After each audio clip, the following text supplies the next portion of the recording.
Hello and welcome to Downforce Debrief. We've got an exciting week for you guys this week, and joined with me, as always, is Mr. Alex Gillen, and we're going to be looking at the F1 testing week, which, of course, at the time of recording, we're about 4 or 5 days after the final day of testing, and we're really excited to run you through the agenda today, which is the kind of how much data we can extract from testing, Alex's thoughts and my thoughts, and also some spicy predictions. And also Alex is going to run you through an off-topic section on the MotoGP. Alex, how are you feeling to finally see cars back on track in the 2025 season?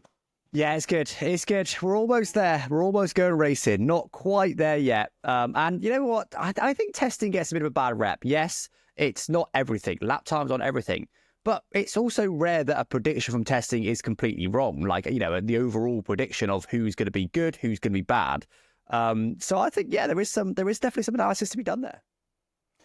Yeah, I agree. And I think that's kind of the first key point is before we dive into all of these details, and I appreciate we're going to have listeners and some skeptics potentially that are like, oh, it's just testing, these guys waffling on about predictions and blah, blah, blah. We know, of course, that we don't know much really at the moment. We've been able to, we've been spoiled for the time we've seen the cars on track. But some conclusions can be made a little bit, or maybe not conclusions, but assumptions, I suppose, on things that have happened on track. And history has proven, you look at Red Bull and their dominance in recent years, they were strong in testing. Again, I'm just plucking a random example out of the air. It doesn't mean that a certain team will be dominant, but of course, there are patterns, there are trends, and we can see that. So is testing meaningless? Absolutely not. We can get excited, so let's get excited. So I think on the flip side, I do want to touch on that there are obviously a lot of variables in testing. We are never going to see the same team doing the same fuel run, having the same data tests and running the same practice programs that their engineers will want them to run. So obviously there are massive differences there. And that's kind of where we need to take this all with a pinch of salt. Also, some teams might be sandbagging and, doing things on purpose to not show their hand. So we know how things can differ. Also, the track as well can obviously suit certain cars. You've got temperatures playing a massive factor. People aren't going to be placing bets based on this. This is full on contractual. Don't take everything we say with a pinch of salt. But come on, let's just get on with it. The people don't care about all these ins and outs. Come on, let's get on with it. All right, fine. I'm just keen to caveat to you guys that we're gonna please have don't some sue fun us talk. if our predictions are wrong. That's what he's trying to say. There you go. I don't want to see any legal letters in the post. Exactly. So are we going to jump straight into our season predictions? You reckon? Should we jump straight in? What as in our constructors, our championship predictions? You think? Oh no, I tell you what. I tell you what. We'll go with your highlights. What do you think? Okay. What are your takeaways from testing? All right. I mean, it's interesting. There's definitely some solid trends there. As you say, it's impossible to be precise, but we can definitely get a good idea. I think it's pretty clear from general consensus that McLaren are looking super strong.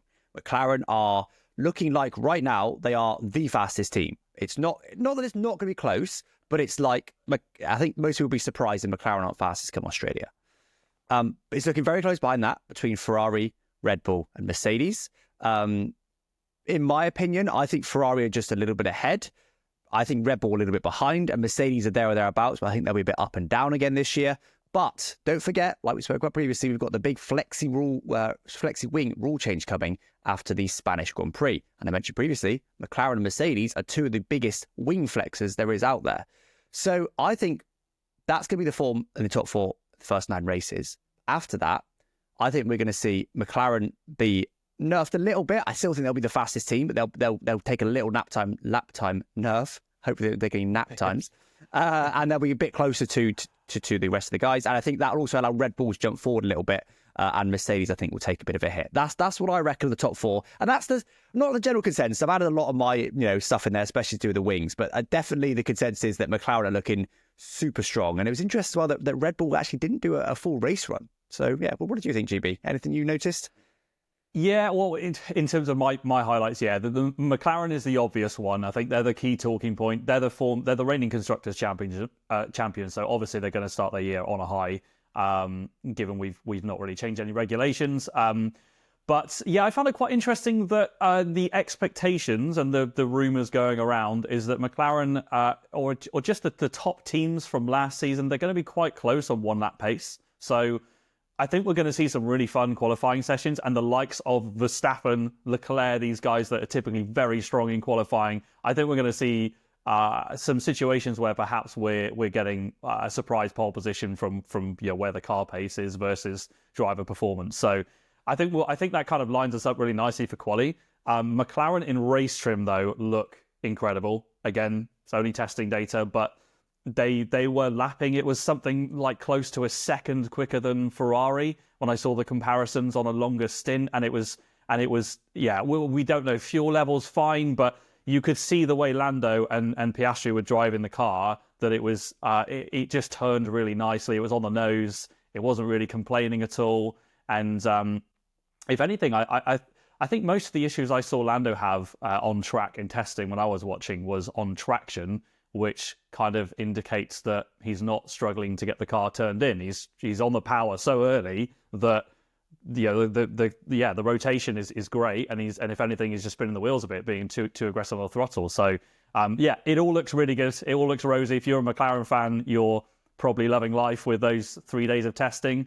I think to move away from McLaren as well, Williams as well, big talking point. They look very good, and I've got to say, we touched on it in previous episodes. I'm excited to see what Carlos Sainz can do in the car. I think they've got a really strong driver pairing, and their car looks impressive. The data and the way they took the track looks very strong.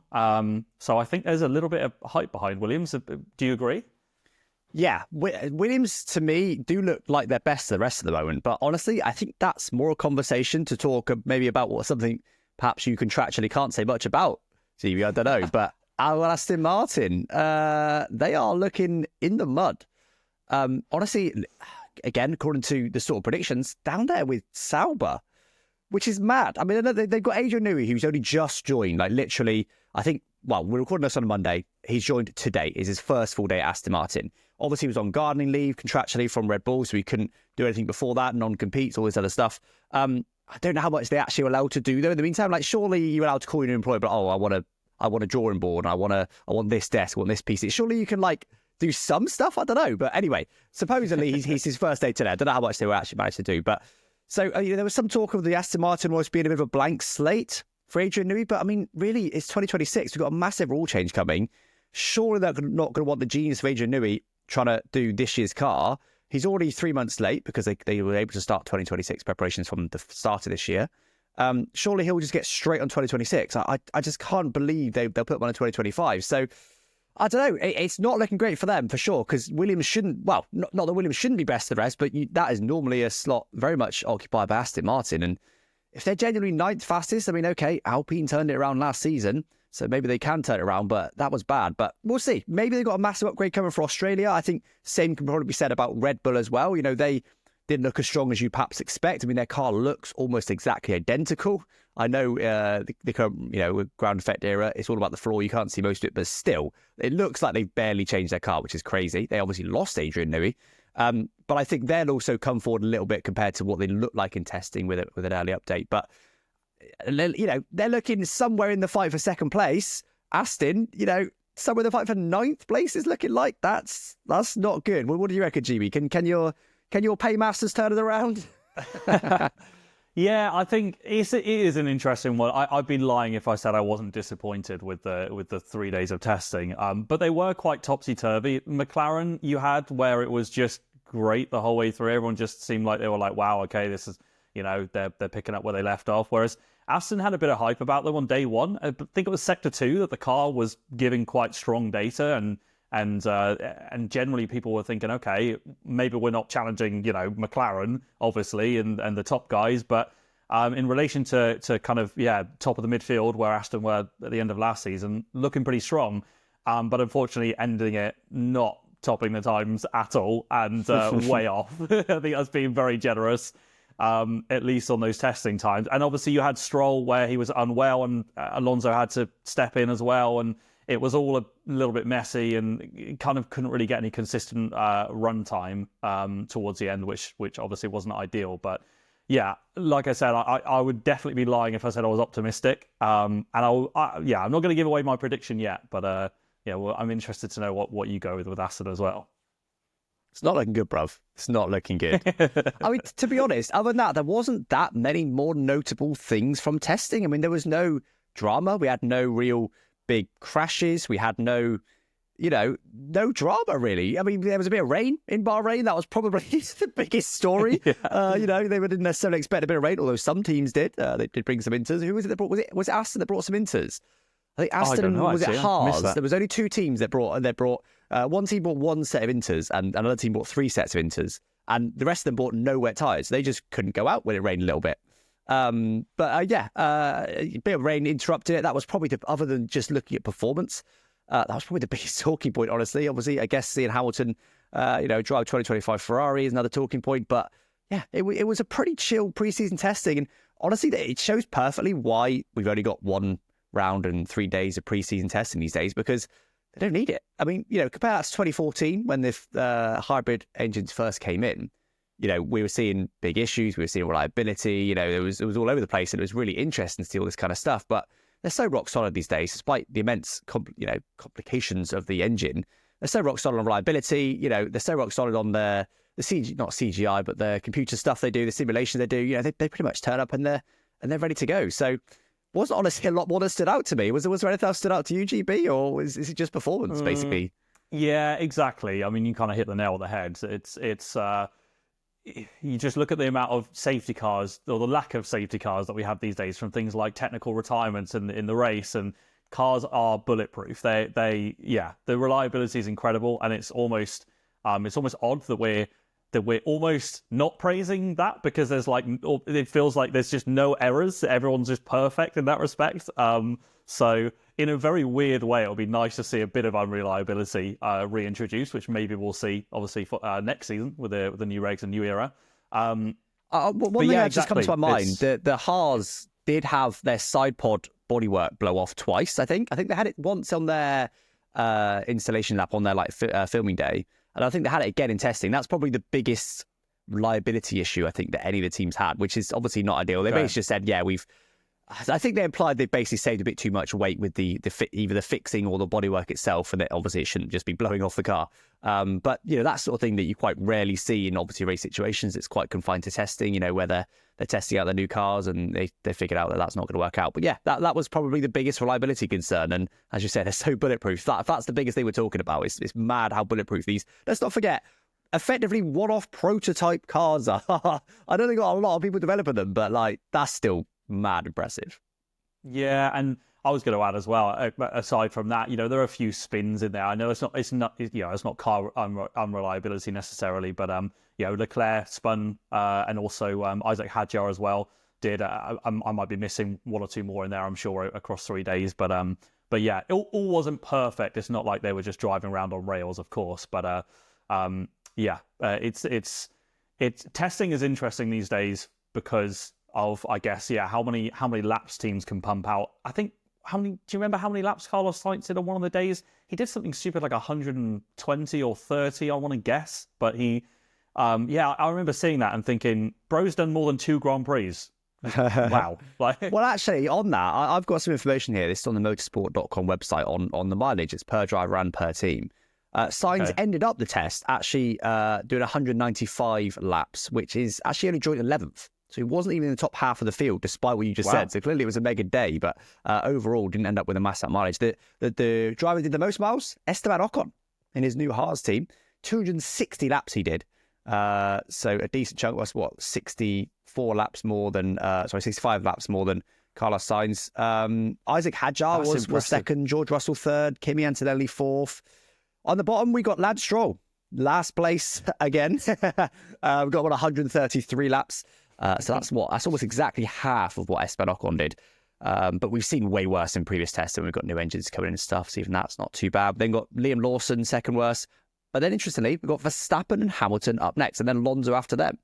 I think Verstappen and Alonso won't be too worried. Hamilton, I would guess probably would have rather a few more miles. I mean, he famously doesn't really enjoy testing, finds it boring, which is fair. But obviously with a brand new team, with, he has done some other testing at Ferrari and stuff, and he's done lots on the simulator, but still, he probably would have liked to have been up there a bit more in terms of number of laps completed, just so he could get a bit more used to the car. But yeah, I'm sure he's done enough prep. I'm sure he's done his homework. I see he's been learning some Italian as well. I'm sure he'll be good to go by Australian Grand Prix.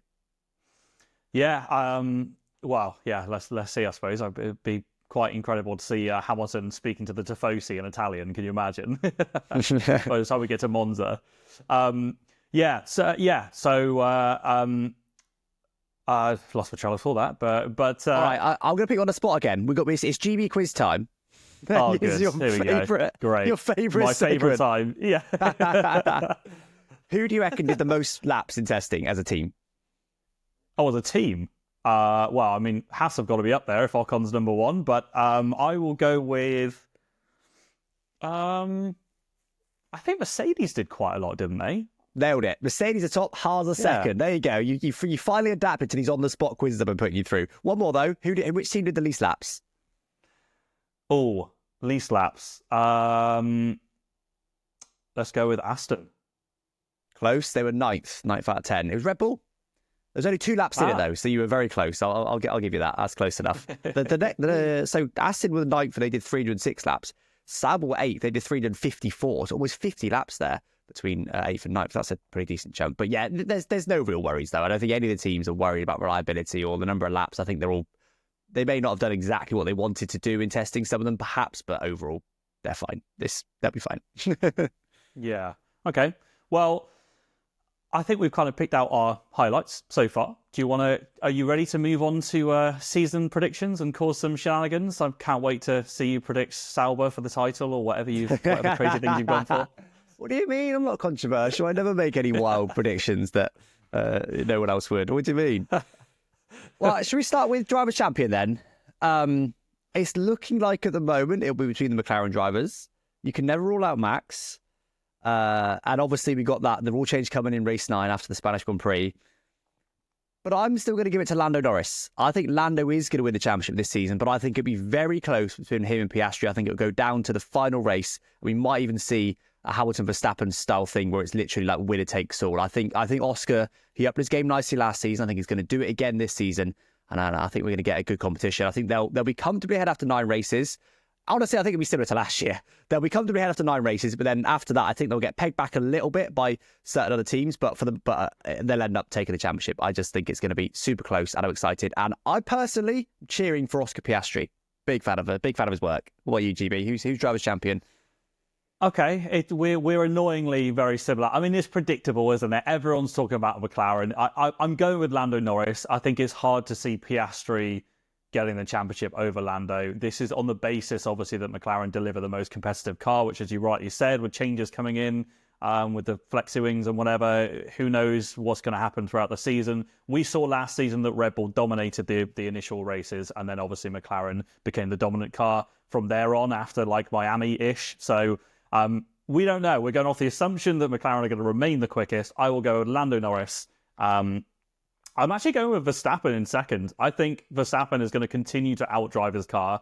And the point I made earlier on quali pace, I think is really important, because I feel like around some circuits, Max is going to be that driver to put in that incredible lap, put his car ahead of Lando. And even though he might have a slightly worse race package, maybe the nature of the circuit just allows him to defend and hold that position. So I feel like Max is such a brilliant driver when it comes to hard defending and capitalizing on moments. And I think he'll get a lot more points throughout the season from those kind of moments that he kind of capitalized on last season. So for me, Lando P1, driver's champion, Max seconds. Will it be close?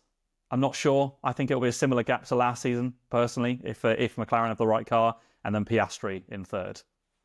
It's funny because I've actually got Max Verstappen here down in P10 on my predictions. No, I'm joking. He's because you're right. He's such a talent. He'll be right up there. He didn't have the best car for the whole second half of last year and still quite comfortably won the championship in the end. Yeah, I don't disagree with you. One thing I do want to put you on the spot with, though, because I thought Piastri would be quite close to Lando. You basically said the opposite.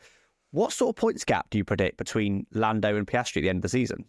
I'm not sure on a points gap, but I did think about this because just for me, over the course of last season, Piastri wasn't consistent enough. He had races where he very much held his own and he drove fantastically.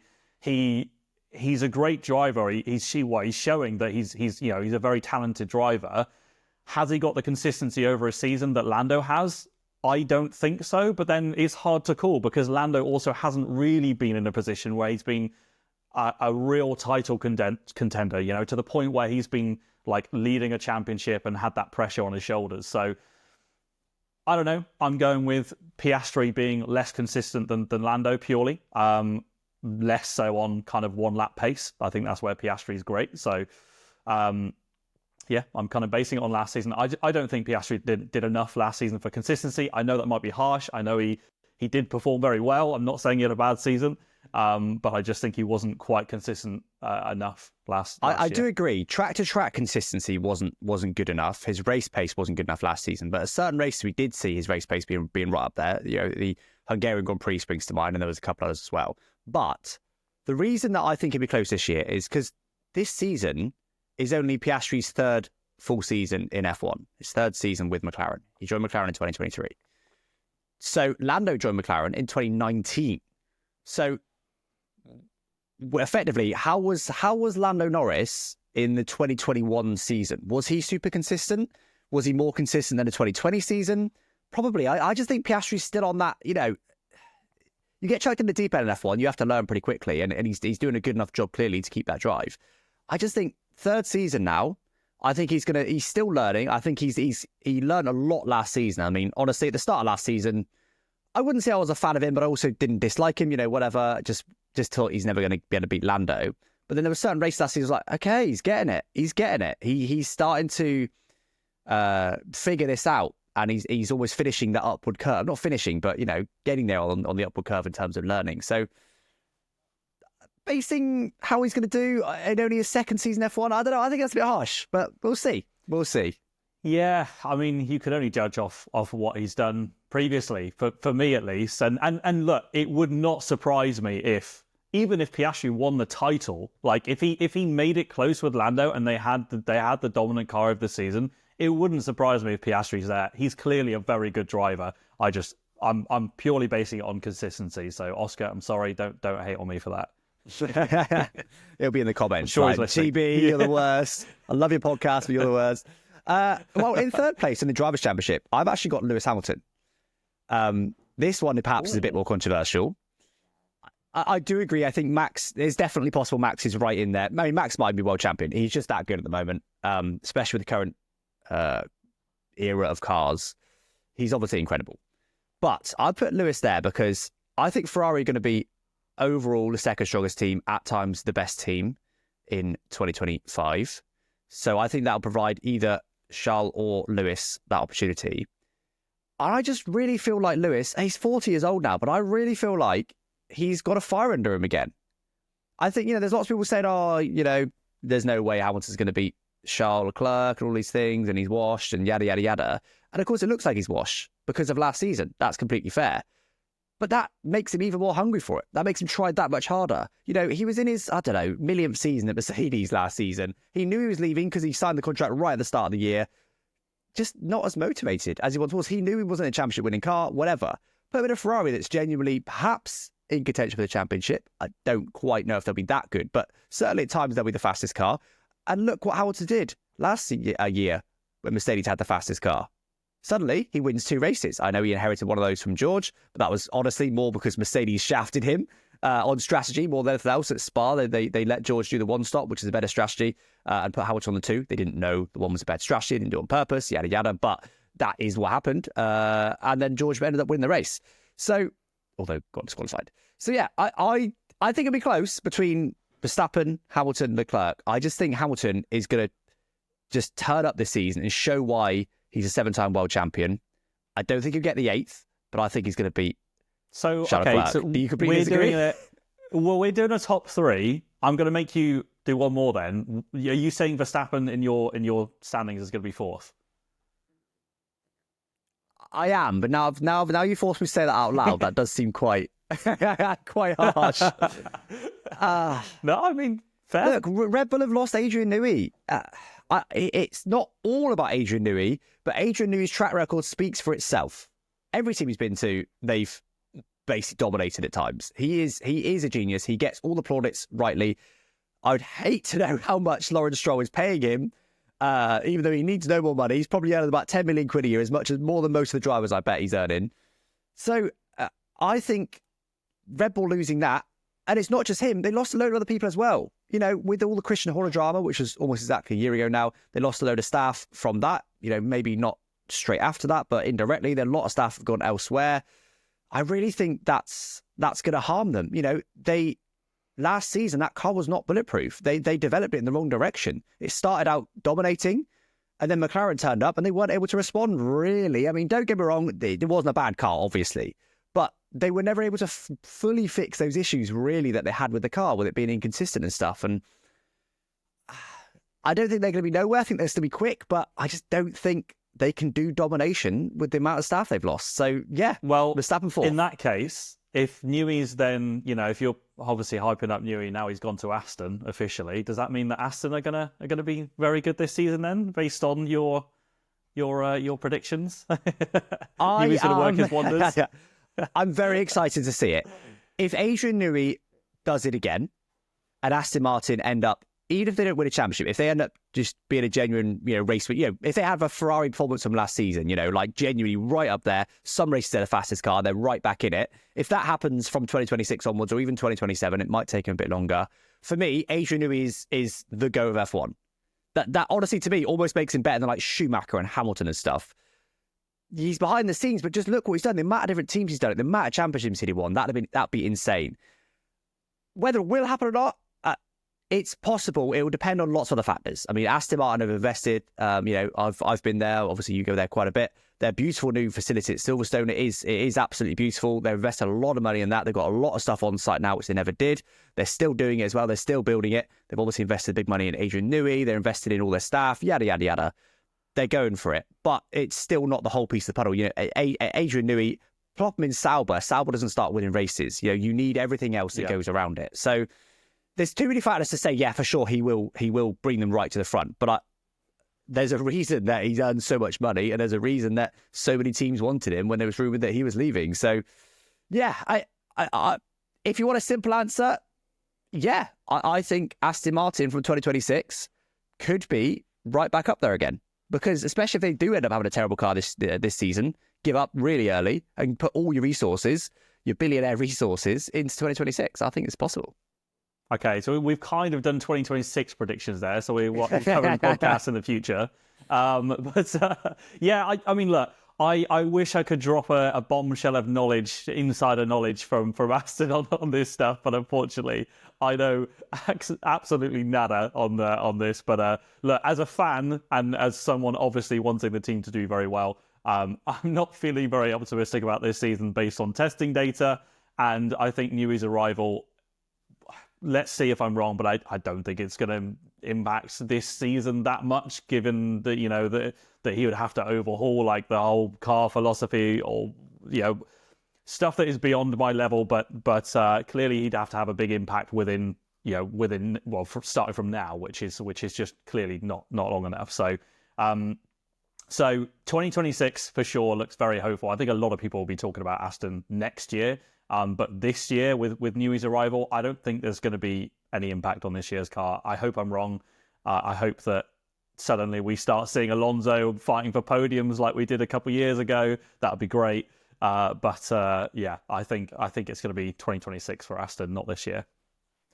Should we move on to constructors then? And I think we should, slightly unusually, start at the top. Just because I reckon we both got the same answer, and I reckon pretty much everyone listening has got the same answer as well. Who do you think will be Constructors' champion in 2025? I think it'll be McLaren. Who do you think it'll be? McLaren. There you go. Let's just move on. We've spoken about McLaren so much. We've already covered why. Cool. Let's go back to 10th place because it's more fun. Who do you think will be last place? For me, 10th place, Sauber. I think it's almost guaranteed. I mean, they're going to morph into Audi next year. I do wonder if Audi are a bit worried about that by buying such a team that's so uncompetitive these days. They just don't look like they've improved, and they don't look like they've got the ability to improve, honestly. I mean, last year was bad for them. This year, it doesn't look any better. And again, if you're Sauber and you know you're going to be, if not at the back, more or less at the back, and you know you're going to be Audi next year, you go all in for 2026, don't you? It's not what, Kick or their title sponsors want to hear, or this year's drivers want to hear, but it is what you do. So, they've tried for this year. You couldn't, as I said, you couldn't develop 2026 car until the start of this year, so they will have used last year to develop it, but it's clearly doesn't look at the moment like a fast car. It's going to be last place. They're going to give up very early, and they're going to go all in for Audi 2026. That's my opinion. 10th place, Sauber. GB? Oh, I'm really hoping this is not going to be the theme the whole way through. I've gone with Sauber. They are my last place. I mean, look, I guess it's also not very surprising. The same with McLaren. I think it was Bortoletto that was just chopping around on the wheel and just not able to get any kind of feel for the car. It was understeering, oversteering. It didn't look good to drive at all. It's not looking good for Sauber. I mean, they ended last year as the slowest team, didn't they? I'm pretty confident in saying that. So it basically looks like they're picking up where they left off. So yeah, Sauber 10th place for me. What about your 9th place? All right, I think it's going to get predictable for this one as well, but it should get less predictable after that. And I have got one that I think you'll disagree with for sure. But Haas for me are in 9th place. Again, honestly, similar story to Sauber. They're just not an amazing car. It's not a bad car. I do think Sauber will comfortably last place, and Haas will be in there. They'll score a few points here and there. But again, I do think they are going in the right direction. It just, to me, doesn't look like they're there yet. And I think 2026, again, could be a big year for them. But the car looks fine. I think it'll be another close midfield fight, but it's just... They just haven't got what they need, honestly. I mean, we said previously when we spoke about potential for 3 car teams in F1. And I said, was anyone going to be too upset if you get rid of someone like Haas? Because they haven't got the scope. And along with Sauber, until they've got Audi, they haven't really got the scope to really get to the front. They're one of those teams that you can't foresee a path of them getting there. Never say never, but F1 these days is such a perfectionist, corporate, money-based sport that you can't do what you used to be able to do and come up with some genius solution that just makes you dominate, or, it just doesn't happen. We've had every single championship over the last, 15 years has been won by either Mercedes or Red Bull or McLaren now. That's it, all the big teams. 2009 was technically won by Brawn, but that was Honda. It was Honda right up until the very last moment, and Honda have got massive resources. And then before that, you had Renault. Before that, you had Ferrari. When was the last time we had a genuine privateer team win a championship? It just doesn't happen anymore in F1. It has happened in the past, but I just can't see them moving much further forward than they do now without some massive changes. But they're going in the right direction. I think they've got scope to potentially get to the front of the midfield. Not this year. 9th place for me, Haas. Do you agree? I'm with you there, but it's not 9th place. I've gone with V-Carb. I think V-Carb are going to be 9th place. It's my number 1 livery on the grid, but it's not the number 1 performance car on the grid, sadly. No, I think I touched on it earlier, the spin that Hadjar had. The car, similar to my comments on Sauber, just looked like a bit of a handful to drive. It's the Red Bull sister team. I think they're going to be down the lower end, clearly. I think maybe what might kind of scupper my prediction might be Yuki Tsunoda. I think he's a really underrated driver for me, and he's very consistent at kind of fighting for those lower points normally if he has the ability to. So let's see what Hadjar's like in the car. Yuki may well scupper that prediction because he may well pick up some small amount of points across the season and climb them up a bit. But for me, I've got VCarb in 9th, which means I'm going to go to my next one, which I've gone for Haas as number 8. I do agree with what you said. Yes, and unlike the F1 75 episode where I couldn't remember the driver names, I think Behrman and Ocon are going to be the reason. I think Behrman and Ocon are going to be the reason why they pick up more points this season. I think they've got a really good driver pairing, and we already touched on it as well with their testing. They pumped in quite a lot of consistent laps. Okay, they didn't set the world alight, at least with the data, but it looked fairly smooth. And from at least with a bit of some comments that I was reading from interviewed Haas personnel, they they seemed they seemed pretty content with their results. So I think they're going to be down the lower end, but I've got them in at 8th. We are currently producing zero interesting content because I've got VCarb in 8th, so we basically just swapped those two. But other than that, we've got the exact same prediction. Yeah, I think I agree. One thing I will say about VCarb and that team in general is obviously being the Red Bull second team, is their objective generally isn't to get to the front, right? Their objective is to really build a stable car that can give these rookies or these young drivers some confidence and to build and learn about F1. That's the objective. If you build a really peaky car that's really hard to drive, like, they're not learning that much really. So they've obviously got a partnership with Red Bull as well. They're very limited in what they can actually share between the teams, but still they have got that partnership there. So I think they'll if they do start with the 9th best car, I think they'll be able to work their way just gently forward, just enough, like they did last season, and end up being a team that's somewhat decent. They're somewhat capable of some points occasionally if they have a very good day. But they're not supposed to do much more than that. But I do want to speak about the livery a little bit. Did you see the livery on track? I love it. It's beautiful and it looks great on track. I did just think it was a Red Bull though. I was like, oh, it's a Red Bull. Oh no, it's not a Red Bull. It's a V-Carb. And I'm a fan of the second Red Bull team basically looking like a Red Bull because it's the second team.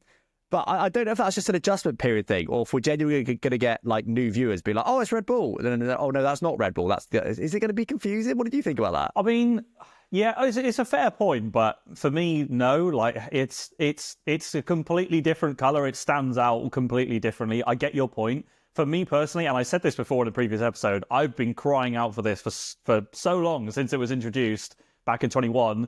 I love this livery, and I love the fact that they're a clearly second branded team. Literally, they're called Racing Bulls. Their name is very similar to Red Bull. So why not make the cars similar? I love it. It kind of synergizes the whole brand. And I think it stands out on track enough to be different. Bro did not see F1 75. They'd be so upset when you call them Racing Bulls after that whole song and dance they put on about being called Visa Cash App. Visa Cash App Racing Bulls is their full name, isn't it? That's our name. You literally, that was perfect. A perfect example. I wouldn't even try and attempt the name because, like many others, you just end up getting it wrong when you try and reel off the 1,000 different brands in there. But yeah. So what are we on to now? I'm going to say my next 3 because I was really torn for this. No surprises. No. Wait. We're almost certainly going to have the same next 3 because the top 4 are the top 4, right? Exactly. I'm going to jump in there straight away and say I've put Aston Martin 7th. Have you read my notes? Have you got 7th as well? No way. Yes. But you're literally, look at how green your background is. You're literally an Aston Martin guy. What is this? I was waiting for this. I was sure you'd have them 5th. You'd be upset with me.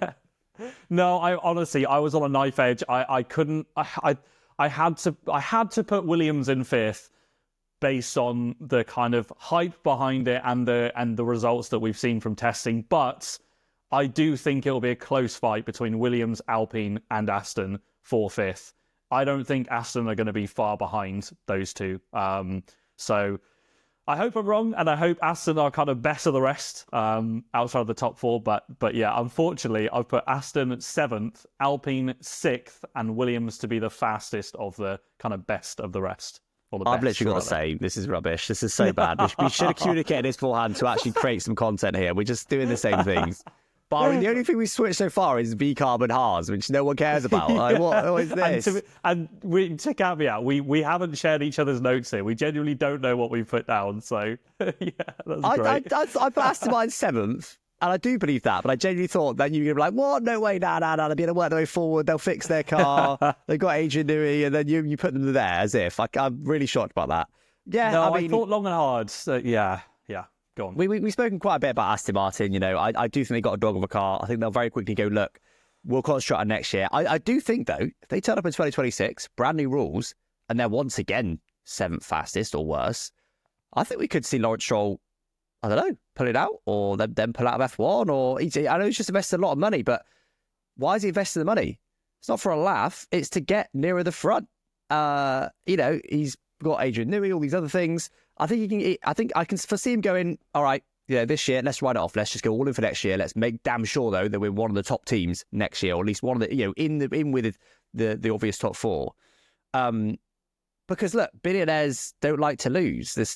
They don't lose. They're billionaires. And I don't just mean in business. I mean, they've got so much money that they do whatever the hell they want, right? You know, the world runs on money. I don't think Lawrence Stroll will accept losing for much longer. He will want to see genuine forward progress. So, yeah, and again, I've got Alpine sick. Alpine, to me, they again, just honestly, a lot like Sauber and Haas. To me, I can't see them making their way to the front. They'll be a bit closer than those other teams just purely because they're Alpine. They've got better factory, more resources, etc. But I just can't foresee them ever joining the top four. They keep, you know, over the years, they've always gone on about, oh, we've got a 4-year plan, all this stuff. In 4 years' time, we'll be all right. It's just waffle. They're like a football team. They keep getting rid of their team bosses and stuff. And Yeah. nothing about that team to me says they're on the way to the front. On the other hand, Williams, I think the exact opposite. I genuinely won't be surprised if Williams is in the top 3 teams next year. This year it's not going to happen. I just think they're really going in the right direction. I think they've got the money now. I think James Vowles is a fantastic leader, really, really good. I've got a lot of respect for James Vowles as a team principal. And I really think I can foresee Williams getting near the front again. Whether they win a championship over the next few years, that's, you know, it's not easy. Look how long it took McLaren. I think most people would consider McLaren a better team over the last 20 years. So Williams, to me, yeah, I think they can be 5th. I think they've got a decent car. I think they've sorted out a lot of issues in that team. Not least, you know, the car itself and having it ready on time. It was massively overweight last year because it just wasn't ready in time. So they had to rush certain parts and made it really heavy, and it was just slow because of it. They were losing multiple tenths a lap just from weight last year. They were on the weight limit this year. They were one of the first out the gates. That they were keen to say, actually, look, the car's ready. Like, we were one of the first teams to shake it down this year. They almost would trying to prove to the world, like, no, we have changed. So, yeah, to me, I think they'll be fifth place. I do think they'll relatively comfortably beat Alpine and Aston, though. You think it'll be quite close. Don't get me wrong, I'm not suggesting they'll be miles ahead of them, but I don't think we'll see it being especially close come Abu Dhabi 2025. I think they'll have already sealed 5th place before that final race, because I think they're just a step above, and they're going to keep going from here. But again, it depends how hard they go 2026. Do you think I've been a bit too complimentary about Williams there?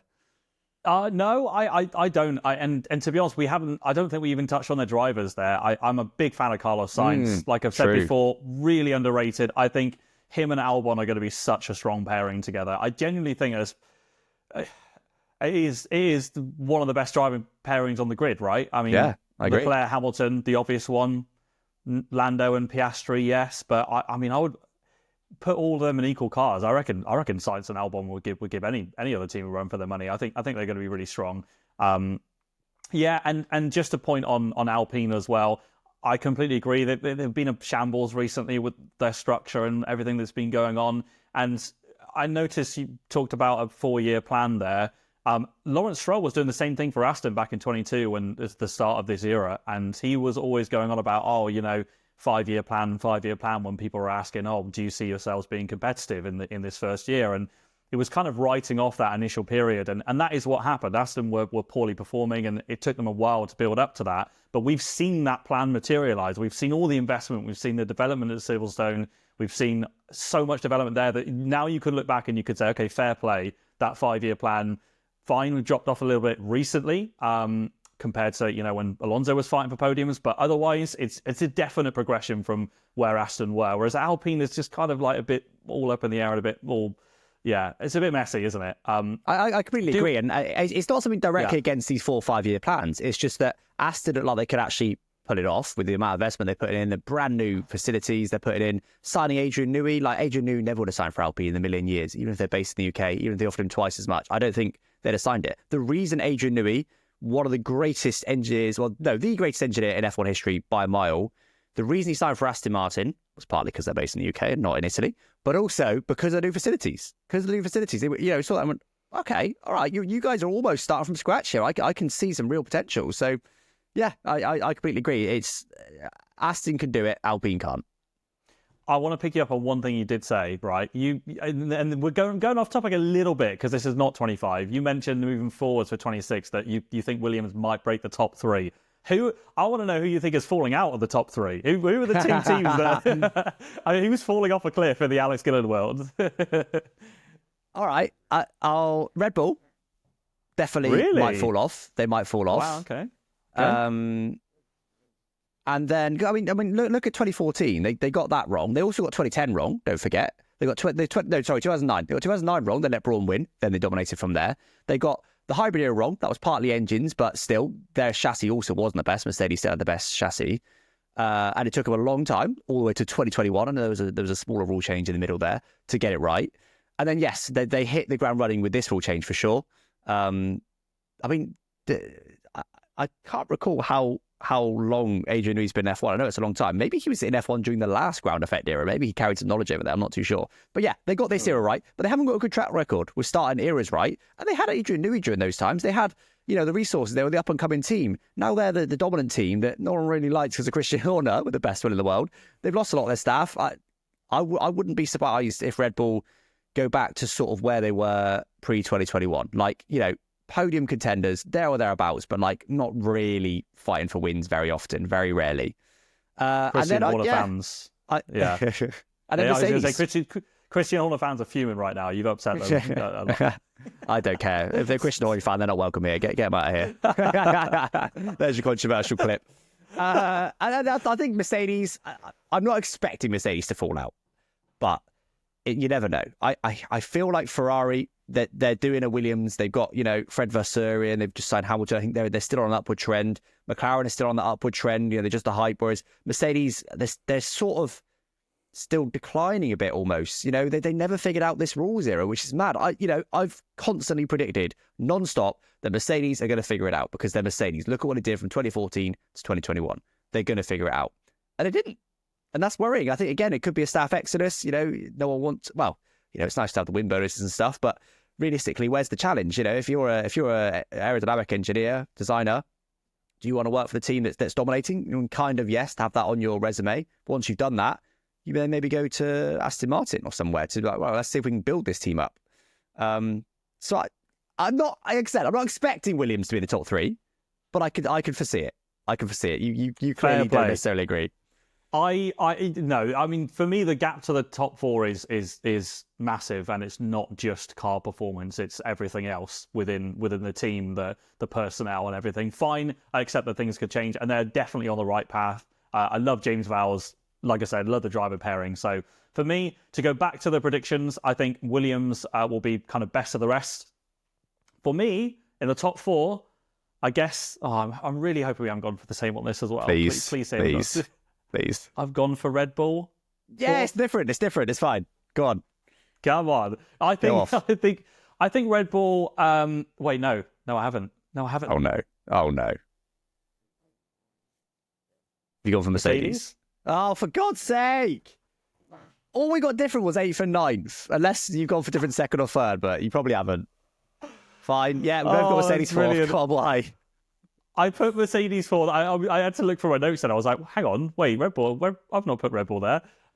So Mercedes in fourth. I think they had a promising testing. I think it was Mercedes themselves that believed they were kind of on par with Ferrari from the results of testing and the way they ran on track. It did look quite smooth. Obviously, they've got Antonelli making his debut season.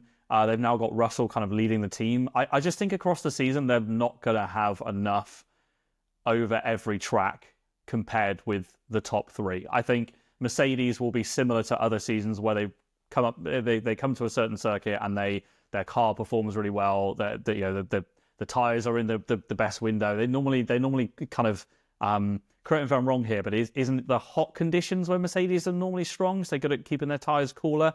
I think Ferrari are the opposite. Cold conditions. I don't know. It's one of them. Whenever, yeah, you get my point. So I think Mercedes will have a bit of an inconsistent season like they've done recently. I do think they'll improve. I think there'll be Mercedes wins. I think how many I'm not sure, but I do think they'll contend tracks. But I think they will not have enough for the top three. Well, what's your thoughts on that? Do you agree? Yeah. Why have you got them fourth? Nah, I think they're terrible. They're getting no podiums. I don't know. I'm just trying to spice it up. Yeah, I agree. As I said before, though, I do think the flexi wings thing will go against them. I do think the first 9 races of the season, I think they'll be there or thereabouts. I think they'll struggle to beat McLaren on their day, maybe. I think they'll be right in there with Ferrari, but I think Ferrari will generally have a slight upper hand on them. That'll be enough to normally overcome them. I think if they can get a win in the first 9 races, then sure, I can see that. I don't think they're going to do really any better than last season overall, though.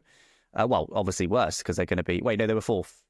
They were 4th, weren't they? Anyway, so yeah, I just think they're going to do similar, honestly. And then I think after race 9, I think they'll have already put all resources to 2026 because they're like, oh, our car's decent. You know, they're not stupid. They know the flexing ring rule change is coming, but you know, it's hard to know which team is going to affect more than others. They'll have a wing ready, yada yada. But still, I still think they'll be strong first 9 races.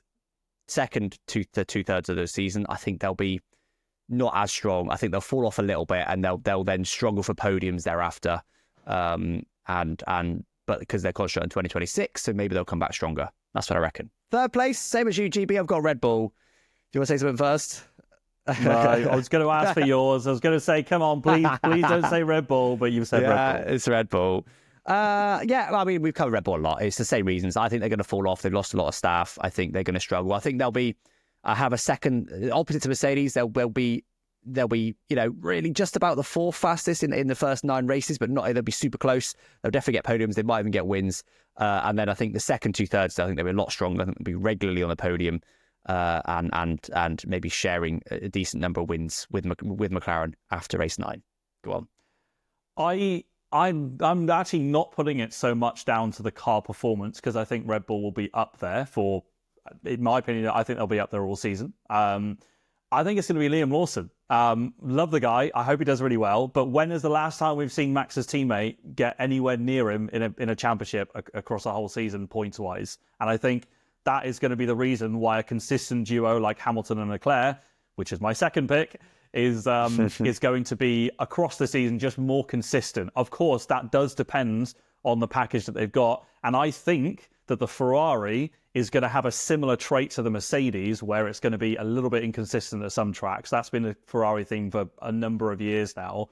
But I think the drivers themselves will kind of be able to collect a consistent amount of points, whereas I feel like in the Red Bull, you're going to have Max gaining a lot of points by himself and Lawson maybe having those few, you know, well, more than a few, just some inconsistent results and those kind of Perez weekends where we were surprised to see him scoring very low points. So does that mean you think the Red Bull pairing of Verstappen and Lawson is stronger than the Mercedes pairing of Russell and Antonelli? No. Wait, you think Mercedes have got the stronger drivers? No. Sorry, I would say Red Bull have the stronger driver pairing, but only. I mean, it's with Lawson. He's not. You can't really judge much on Lawson's, and Antonelli's the same, right? So they're kind of in the same boat. And then I'm kind of looking at Max versus George, and I mean, do you know what? It's an obvious one. Surprised Red Bull signed Lawson when they did. Lawson isn't new. He's been on the scene for quite a while. They've chosen not to put him in that car for quite a while. In fact, they chose to bring back Ricciardo over putting Lawson in. I think marketing is the only reason that they've put Lawson in, because he's more marketable than Tsunoda. And also Tsunoda is a Honda person. Well, look, Tsunoda beat Lawson. I know Lawson was new, but he beat him. They've chosen the second worst driver. I don't know. I just think, I don't get me wrong. I think Lawson has got a chance to be closer to Max than Perez was. I rate Perez quite highly, actually. But Max is just on another level. In particular, Max is incredible at driving very nose-heavy cars, and they listen a lot to Max. They make a very nose-heavy car. So if Lawson's got that driving style, he'll be closer. Perez had the opposite driving style. That's why he was no good. And to be honest, most of his previous teammates. I don't know. I just think last season, Max was able to carry the team almost to a Constructors' Championship. Not quite. Obviously, they lost to McLaren, but they were very close, considering how bad Perez was. Let's be honest. Perez was often only just beating the midfield pack, while Max was up there winning races, or at least getting podiums every single week. Massive difference. But that's because in F1, there's quite a premium for winning races, right? There's 7 points between first and second. There's only 3 points between second and third. So the fact that Max won so many races, particularly in the first third of the season or so, is why they almost won a Constructors' Championship. I don't think the Red Bull is going to be good enough to be regularly winning races in 2025. I think it might be one or two, but you're not going to get that big points gain you get from winning races. So yes, Max might be much stronger than Lawson, but we're going to be talking about him getting third place or second place more often than wins, while Lawson might be getting fifth places. And third places and fifth places is not enough to be really anywhere in the Constructors' Championship. So Yeah. I mean, Yeah. we agree on where they are, but it's interesting that we kind of both have different angles on it. And to be fair, I didn't really consider the drivers that much. My predictions, I mainly looked at performance of the car because that is obviously the most important factor. But it is an interesting point. But I do think, yeah, Red Bull is going to be massively held back by the fact A, Lawson, and B, the fact that Max can't win lots of races. Yeah, I think I had to caveat that because obviously our drivers' predictions are very different. I think it'll be very close between Lando and Max, despite McLaren having the quicker car across the season, and that's kind of my reasoning. The constructors why Red Bull are only third is because of that. Because of the driver pairing. But let's see if I'm wrong. For Ferrari in seconds, are we seeing them getting close to McLaren? Do we think it'll be a close constructors? I think it would depend on Piastri, right? You know, we're talking about drivers. Yeah. I think, as I said, I think the first third of the season, everyone were like, boring, this championship's over. Lando's won, 5 of the first 9. Oscar's won 2, and Mercedes have won 1, and Ferrari have won 1. Or so it'd be something like that. I don't know. And it'd be like boring, like it was last year. But then I think it will get more exciting thereafter.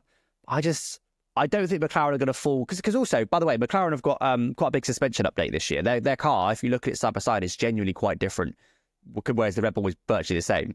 So basically, as far as I can gather, Red Bull had a essentially anti-dive suspension and a, what was it called on the back? I think it was called anti-lift on the back suspension, basically, and that's why they've been so good in the ground effect era, because they, rather than try to control the aerodynamics purely aerodynamically and ended up with lots of porpoising like we saw many teams have, they controlled it with suspension, and they just built a fantastic suspension that meant that along with a stable aero platform, they never had any porpoising really ever. That's why they've been so good in this era. McLaren have finally got a Red Bull style suspension as far as I can gather. I'm honestly surprised we haven't heard more about this, about the suspension arms race and developing that and stuff. But yeah, McLaren have now got a massively anti-dive suspension, which is why they said, when they were directly asked, do you think the rule changes for the Spanish Grand Prix are going to affect you? They were sort of like, no, we don't think it's going to affect us much. And that's because of this new suspension. I think last year we might have had a different answer, because then we've got this anti-dive and anti-lift suspension, which basically just keeps the car nice and stable, particularly as you hit the brakes and things like that. They'll be fine. So I think they'll be nerfed slightly, but I think they'll still be comfortably ahead. But yeah, in terms of Ferrari, I think that driver pairing is going to be solid. I just don't think McLaren are going to fall hard enough after the rule change. I think Ferrari will be strong. The second 2/3, but they'll just be there or thereabouts whole season. Couple of wins for each driver, and I think I think Ferrari will end up by the end of the season relatively comfortably in second place. I think if I had to put a bit more of a specific prediction on it, I think McLaren are going to win the Constructors' Championship with at least 2 races spare, if not 3. I think Ferrari are going to secure second place over third place in the Constructors with like 1 race to spare. So like by enough that it's not close, but like, they're not going to dominate it by any means. And then I think Red Bull and Mercedes are going to end up really close, and it'll go down to the final round between third and fourth. Yeah, I think, you can't really find any weaknesses in the McLaren. It looks ominous at the moment, particularly over race pace. And then you look at the slower speed circuits versus the higher speed, and are there any, like back to the whole Mercedes era when you rocked up at Singapore and you were like, oh, cool, this will be fun because Red Bull's going to be really quick here with different car philosophy. McLaren just it's not like that these days. It's it's same when Red Bull were dominant in the last couple of years. You just knew that they would be rapid at every track. And again, we're expecting McLaren to be quick, and if they are, then they're kind of just going to be quick everywhere. So yeah, I agree. Maybe 2-3 races to spare might. I don't know. Yeah, I guess I'd be more leaning towards that than kind of down to the wire Abu Dhabi like it was last season, or at least mathematically on like it was last season. I hope it obviously is the latter, but at the moment the McLaren do look ominously strong. But I think that kind of concludes our predictions. Now we're looking forward. Well, now we're going to move on to what all the listeners and viewers will be most looking forward to. MotoGP. Why are we talking about that, Alex? Actually, yes, because we are going to lose. I can feel them clicking off right now. But no, we are. Just before we talk about that, I just want to mention this driver cooling kit. So basically, in 2025, teams have got an optional driver cooling kit that they can run. I don't think it's mandatory in the hot races. Basically, in the hot races, they'll announce that a race has gone over a certain threshold and the drivers can now run this in-car driver cooling kit. And basically what it is, it's a vest they wear with pipes going through it. It's kind of like a reverse underfloor heating, if you know how those work. It's just a load of pipes going through the floor. Same sort of thing. Load of pipes going through the vest and then plugging into the car. And it's just a little cooler that will just keep that cool water. It's not air conditioned or anything like that, but it's just a way to just extract some heat away from their bodies. And I assume it will just have a little radiator, I guess, somewhere that keeps it cool. I'm not too sure how it's actually cooled. But anyway, that's the plan. It's optional for this year. It's going to be mandatory, though, for 2026. But Esteban Ocon has come out. He's tested it, I assume, for Haas. I assume he didn't test it for Alpine. And basically said that it's essentially unusable and that other drivers he's spoken to have echoed his thoughts. That you can feel the pipes when you're in the car, but then it doesn't really affect you. Like, it's not like it's massively uncomfortable. Like, it is what it is. He said if it was unusable, then he would run it. So it's not like he's just against it like Hamilton was. Hamilton was saying, that's what we're trained for. Get over it. But apparently there's a little, I guess it's where the pipes go to. There's like a little, I don't know how big it is. It's like a little cube, I guess, of like where the pipes connect to, which then connects to the car, which has to be on the vest somewhere, obviously. And basically said there's just no way you can put that it's not massively uncomfortable. Obviously you can't have it on the back because it's digging into your back. You can't have it on your side because then the seatbelts are in the way. And he said the only place he could have it was sort of on his hip, and it was just really digging into him, and it was just making him really uncomfortable. So he said even though he would run it if there wasn't that issue, so he likes the idea of the system, he says it's just unusable. He just can't run it. So there's not really too much to say beyond that, to be honest. It's just an interesting development. We'll see if they change it maybe for 2026, where it's going to become mandatory. But I'm not sure I'm a big fan of this. Like, yeah, okay, we don't want to turn up to Qatar one year. We get unlucky. It happens to be blazing hot, and we don't want drivers passing out because of heat exhaustion. Obviously, we don't want any of those things. We also don't want the race to have to be cancelled because of all that.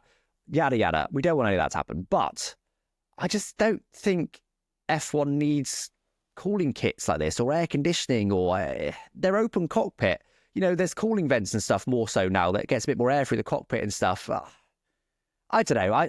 I kind of wish that they would make it permanently optional, and in which case no one would ever probably really run it. What do you think about this, GB? Well, so when you said this, because this is the first time hearing of it, so my first impression when you said that was almost back to when they introduced the Halo, and all the drivers were like complaining about like lack of vision, and team principals were largely unhappy, and there was all this uproar, and fans as well thought it looked ridiculous. And now look, we all praise it, we love it, and it's clearly a great feature.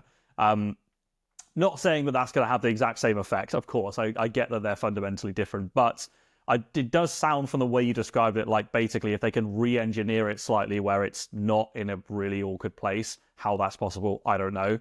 But if that could be re-engineered, and Ocon's therefore saying that he's happy to wear it, otherwise it's just this problem that we've got, then maybe that's just a non-issue, and maybe it's just like whatever. It's not really, it's keeping the drivers cool. It's not really adding or detracting anything from our viewers' perspective. So yeah, I mean, if it's re-engineered and drivers say it's not a problem, then happy days. But I feel it almost sounds like those initial complaints almost just reminded me of the initial days of the Halo being introduced. Yeah, it's an interesting point, and you may well be right. It may well be just the sort of thing they're moaning about because it's different or whatever. But I think like someone like Hamilton moaning about it could be that.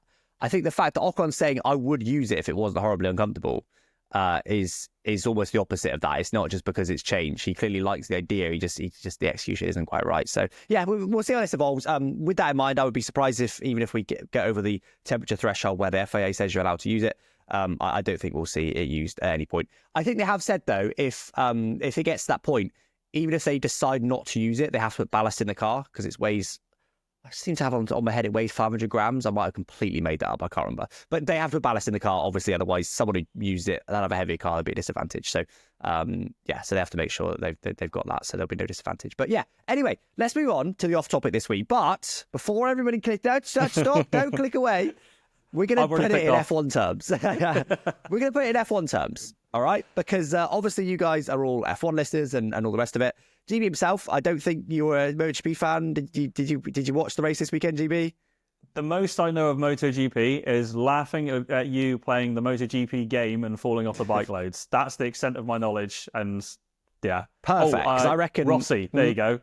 And Rossi exists. Yeah, cool. I reckon most people are in the same place to listen to this. There will be some people who are diehard MotoGP fans. In fact, I went to an event in Cologne over the weekend, and there was several quite passionate, more passionate than me actually, MotoGP fans. It was quite interesting chatting to those guys because normally I've got scrubs like you that know nothing and don't show the respect it deserves. But yeah, no. So we had the first race of MotoGP this weekend, and we've got Marc Marquez who's just signed for the factory Ducati team. Whereas last year he was on a satellite Ducati team. So basically, oddly enough, we've got almost exactly what's happened in F1. So we've basically got Hamilton signing for Ferrari that's happened in MotoGP. It's almost exactly the same. The only exception would be is if last year Hamilton was on a knockoff year-old Ferrari to see if he was still any good, and it turns out he's still very, very good, and now he's signed for Ferrari itself. So almost like instead of retiring, he's I'll have a go at a year-old Ferrari to see what it's like. And then it's gone well, and now he's signed for Ferrari proper. It's almost like he's back. Except for Marquez, I've got a lot of respect for Hamilton, but in my opinion, Marquez is just the greatest rider of all time. I am a Marc Marquez fan, I will say that. I don't know, there'll be some Rossi fans again, very, very angry. But for me, Marquez is the greatest of all time. It's absolutely awesome to see him back. I loved it. I loved that we got a MotoGP race back. It wasn't the most exciting of races. Actually, MotoGP has... almost inadvertently over the last few years, developed F1 style dirty air. So it's literally the same. They've got aerodynamics, they've got wings on them now, and they struggle to run super close to the bike in front. It's actually more because of front tyre temps, interestingly. The front tyre temperature gets really hot and they just can't follow. Some struggle more than others. I'm looking at you, Bagnaia. He's not very good in dirty air. But so it wasn't the best race we've ever had this weekend, but I was still really happy to see it back. I'm a Marc Marquez fan, so that helped, seeing him dominate, because that's what he did. He got pole position, he won the sprint, he won the feature. Even though in the feature he dropped behind another rider to make sure he was within the rules of the tyre pressures. I'm not going to go any more into that.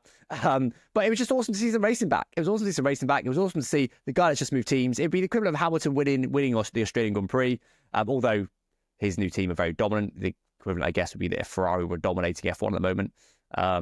It was just awesome to see it back, and I just want to talk about it a little bit because I absolutely love it. I actually would say I reckon I'm more passionate about MotoGP than I am F1. Purely because F1. All right. No, wait. Okay. Purely because F1, like, it's always my job, right? So like I know way more about F1 than I know about MotoGP. I spend more time on F1 than MotoGP, even outside of the game. That all happens, but I'm just a pure passionate fan in MotoGP. Like, I just watch it because I love it. I love the racing. I've got a rider that I support, and I just really enjoy it in general. Whereas F1, it's almost like more analytical. It's more like, you know, what would happen if this? What was a strategy? It's almost like I don't know. I'm more analysing. I still enjoy it, obviously, but I'm not as just outright passionate and just almost like shouting at the TV level like I'm more on MotoGP, which is... Well, I hope you guys enjoyed this. This has been our final podcast episode, and we'll be cancelling from here on. Well, come on. Why won't you watch MotoGP? What have you got against it? No, I don't have anything against it, to be fair. Yes, you do. You refuse. I was around your house once and I said, should we put the MotoGP on? You're like, nah, absolutely not. No, not interested at all. I'm not against it. I don't know. I'm not interested in it. I don't know why. It just doesn't intrigue me. It doesn't. I don't know whether it's like a lack of media attention or I don't really know, to be honest, because I can't say I've ever sat there and watched a race. So to a filthy casual like me, I guess they need to come up with a way of to sell it, I suppose, because I hear what you're saying, and I have seen news articles and things pop up before shouting about an incredible race, or I've seen some highlights of some insane like final lap battle and things. So I have seen moments before, but I've never sat there and watched a race, and I don't plan to. But yeah, for sure, I'm happy. I wonder if it's because you obviously don't ride motorbikes. I wonder if it's you've got to have at least ridden a motorbike a couple of times to almost get appreciation for it. Because like F1, right? Pretty much everyone drives cars. Like, you can appreciate F1, although it's a very different car, yada, yada, yada. You've driven a car, you understand the sort of base concepts. Football, right? You kicked a ball before. You understand how hard it is to be that accurate and to run that fast and to dribble that well and to take it around another player and yada, yada, yada. You can understand all that. Whereas MotoGP, like, I guess what's impressive is because MotoGP is more about the riders still. F1 is more about teams these days. MotoGP, yes, okay, Ducati dominates. It is still about teams. But the rider makes a big difference in MotoGP. And you can see them. They're there in the open. You can see them. The bike moves around loads. It's clear to see when someone's pushing, when someone's not. Like, it's a real rider sport. But I suppose if you haven't ridden a motorbike before, and although I've never remotely raced a motorbike before, I've got a bike license. I've owned many bikes in my past. I've owned a couple of 600cc bikes as well, so reasonably fast. And I've never really tried to ride it especially fast. But yeah, it's like I'm scared to lean the bike over more than, probably 20 degrees. And these guys are getting to like 60 degrees of an angle. It's a different bike, but still. And, the power to weight ratio, they come off the corners at probably almost half the speed of F1 cars in some corners. And yet they end up quicker than them at the end of the straight. Like, they're just like absolute rocket ships on two wheels. And it's like, that to me is what's impressive because their talent is unbelievable at the top. Every single one of them, but especially someone like Marquez or any of those guys that are able just to have the bike on the ragged edge. And it's to me, it's genuinely just impressive to watch. Just to like, even domination, it's like, how the hell is he doing that? How the hell is he staying on that bike and yada, yada, yada. But I just, maybe you need to have ridden a bike before to really be able to appreciate that. I guess put on the spot, it's hard to put my finger on it because you are right. And when I watch those clips of like, two drivers right behind each other and they're like their knee pads are scraping the tarmac as they're flying around a high-speed corner, it is incredible to watch. And I never click off those clips. I always watch it all the way through. So, there's clearly an appealing factor there for me as a motorsport fan, but I don't know what it is. Yeah, maybe it's just something to have a think about. I don't know whether it's the whole event or something. I'm trying to think. Maybe there's F1 without it being just the racing, but the whole personality thing and the whole focus on the teams around it. And maybe it just needs a bit more substance or something to kind of like pad out the fact that there's obviously great racing, but maybe I don't know. Maybe there needs to be something that's relatable with like the teams or something. Because I don't know anything. I don't know anything about the MotoGP teams. I know a little bit about several of the successful drivers. I've heard their names, but on the team side, I know nothing. So, but would you not say that's largely true for a very casual F1 fan as well? Like, did they get into it because they like Hamilton or they like Norris or whoever it may be, and that's what the drivers get them into it. It's not really perhaps, the teams. But then you've got so much more around it. You've then got you might get into it for that, but then obviously you might stay because there's lots of other things happening. There's really interesting things going on at this team and lots of different channels where it's shown. The coverage is not even comparable. So I think maybe that kind of retains it. It's a really interesting point. I think it's one that we probably need to do a bit of research on, to be honest. But yeah, I can't really put my finger on it, to be fair. But it's one of those where I've got a lot of respect for those drivers because, I mean, especially when you see some of the crashes and them flying off their bikes, it's crazy. It really, it's not quite Isle of Man level on those bikes because that is obviously ridiculous. But it does remind me of that. It's like, wow, human beings are crazy. They are on another level in terms of gritting their teeth and getting on with it. Like, there's literally examples of people like breaking an arm and still doing the rest of the weekend or whatever, or like fracturing their collarbone and then like 2 weeks later they're back on the bike. It's just like, I can't remember who it was. Someone told me a story recently where they had a similar injury to what a MotoGP rider gets. He was like, it hurt to laugh. Like, I couldn't move for like months. And these guys, like 2 weeks later, they're getting on a bike. It's like, what? It's just, they are a different breed completely. One more question on this for UGB. Have you got any interest in like riding a motorbike? Like, obviously you're a big car guy. You've got a Porsche. You really enjoy driving that, and you love just everything about cars. Would you ever be interested in getting a bike, going out for a ride on a bike? Like, does that appeal to you, or just not really at all? Or is it just too scary? Because at the end of the day, you are less safe on a bike. There's no getting around that. No, I'm a bit rubbish at this. I'm not going to lie, because I can't. I don't know why. I love going out for a drive in my car. I love it. I'm a big, as you said, big petrol head, love cars. Yeah, in my own time, a sunny Sunday, my idea of going for a nice cruise on quiet roads is, I love it. So by your logic, why wouldn't I enjoy doing that on a bike? Answer is, I don't know. It's just never appealed to me. I don't know whether it's the Yeah, I mean, it was what's even weirder as well is that as a kid, I used to ride a bike all the time. I loved it. I would go and do jumps and stuff with friends, and I grew up with Oh, a bike really? as some of Like us did. motocross stuff, like used to do. No, as in like a mountain bike going over jumps and things. Oh, And okay. yeah. Yeah. But I used to love. I took that around everywhere. So I used to love it, but I don't know, to be honest. I don't know why a bike doesn't appeal to me. I've got friends that ride a motorbike, and for me, I don't know. I tell you what, though, I do get from living around not far away from Bristol. I do get very jealous every time I see a bike in traffic, because I would love to just cut through all the traffic. That is literally, as sad as it sounds, that's probably the biggest selling point to me. Is I would ride a motorbike just to whiz through all the traffic. Well, I mean, you would be far from the only person to do that. It's a very common use, but it's also a very, boring use. Like, riding a bike through city, Yeah. it gets you made to be faster, but it's not fun. It's just, it is what it is. Yeah, I mean, for me, I started riding bikes when I was 16, because in the UK, when you're 16, you can ride a 50cc little moped thing. So I did that, which is a year earlier than you're allowed to drive a car in the UK. So that's, I guess, sort of what got me into it. My granddad used to ride a bike as well. That might be part of it, possibly. Yeah, I don't know. I sort of got into it from there. But I wouldn't say that I'm a bike head. I wouldn't say, I've got a passing interest in cars and a passing interest in bikes. But I'm not a sort of person like you that would browse Auto Trader and fawn over whatever's there. Like, it doesn't interest me. I've got an electric car. I love electric cars. I love technology. I love all that stuff about it. I really enjoy driving that car. But I wouldn't call myself a petrol head. And I don't just mean that in terms of electric. I just still wouldn't call myself that. But same for bikes. But the reason I ride bikes is not just because I just love bikes. I love an engine. Bikes are a bit easier to service and things like this, as in to tinker around with. But for me, I just love being out in the sun. And I wonder if that's the difference. We know you're a bit of a cave dwelling gremlin. Yeah, So absolutely. So I wonder if I just enjoy being. It's awesome to be out in the sun, and cycling is a lot of effort. Although I'm into running now, maybe I'd enjoy cycling, but whatever. Running, you can't get very far, and motor riding a bike is a way. Although you're covered in leathers and stuff, it's a way to get out in the sun, and it's a really almost freeing experience because you're open.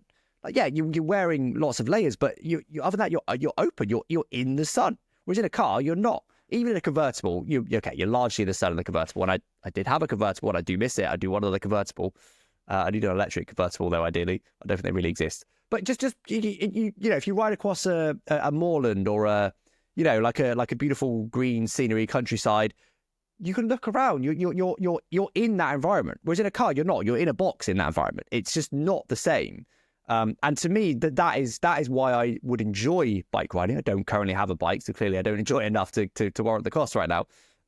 It's quite cheap. The entry level to bikes is much lower than it is for cars, and also the commuting advantage. I think that for me is the sort of three key things that might get someone into bikes. And one more thing on this: in Spain and Italy, riding motorbike is super popular. MotoGP is super popular, and look at their climate compared to ours. So I do think the weather is a quite a big factor. Which, if you're not bothered about the sun, if you're not a sort of person that would like to go and sit in the garden in the sun with a drink or something, then I can see bikes not bothering you too much. So Do you think that key might be what it takeaways is? there is covered in leather and out in the open. Standard Alex Gillen Friday night.